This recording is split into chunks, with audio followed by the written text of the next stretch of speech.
చంద్రబాబు గారి స్పెషల్ ఏమిటి? ఆయన ఎందుకు ప్రత్యేకం?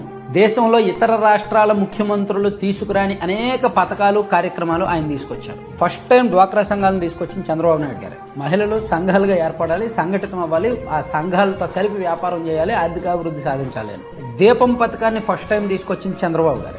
అప్పటి వరకు దేశంలో చాలా చోట్ల కట్టెలు పొయ్యిలా దిక్కువుతున్నాయి. సో అందుకు ఆయన మహిళలకు ఉచితంగా గ్యాస్ సిలిండర్లు ఇవ్వచ్చు లేదా సబ్సిడీతో గ్యాస్ సిలిండర్లు ఇవ్వచ్చు అని దీపం అనే పేరు పెట్టి ఫస్ట్ టైం ఈ కార్యక్రమాన్ని తీసుకొచ్చిన చంద్రబాబు గారు.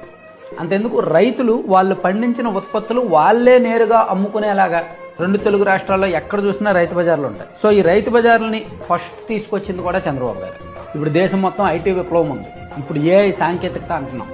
కానీ ఫస్ట్ టైం బిల్ గేట్స్ గారి అపాయింట్మెంట్ కోసం కొన్ని రోజుల తరబడి వెయిట్ చేసి ఆయన 10 నిమిషాలు ఆయన అపాయింట్మెంట్ తీసుకొని 10 నిమిషాలు అన్నది కాస్త 45 నిమిషాలు మాట్లాడి ఆయన్ని ఒప్పించి హైదరాబాద్కు మైక్రోసాఫ్ట్ను రప్పించి, మైక్రోసాఫ్ట్ లాంటి దిగ్గజ సంస్థ వచ్చినప్పుడు మిగిలినవి కూడా అలాగే వచ్చి సైబర్ టవర్స్ నెలకొల్పి ఒక ఐటీ విప్లవానికి నాంది పలికింది ఆయనే. అలాగే క్రైసిస్ మేనేజ్మెంట్, ఆయన ఫస్ట్ టైం సీఎం అయినప్పుడు కోనసీమ ఆ ప్రాంతంలో తుఫాన్ వచ్చినప్పుడు కూడా. అలాగే రాష్ట్రపతి ఎంపికలో కీలకంగా వ్యవహరించారు. అబ్దుల్ కలాం గారిని ప్రపోజ్ చేసింది చంద్రబాబు గారు. ఇప్పుడు P4 తీసుకొచ్చారు కదా, స్టార్టింగ్ జన్మభూమి అనే కార్యక్రమం ఉండేది, పుట్టిన ఊరికి ఏదైనా సేవ చేయాలి అని. సో ఇప్పుడు నరేంద్ర మోదీ గారు స్వచ్ఛ భారత్ అని అది ఇది అంటున్నారు కదా, అసలు ఫస్ట్ పరిసరాలు పరిశుభ్రత అని ఉండేది. సో అలాగే శ్రమదానం అనే ప్రోగ్రాం ఉండేది, చుట్టుపక్కల ఉన్న చెత్తను క్లీన్ చేయడం.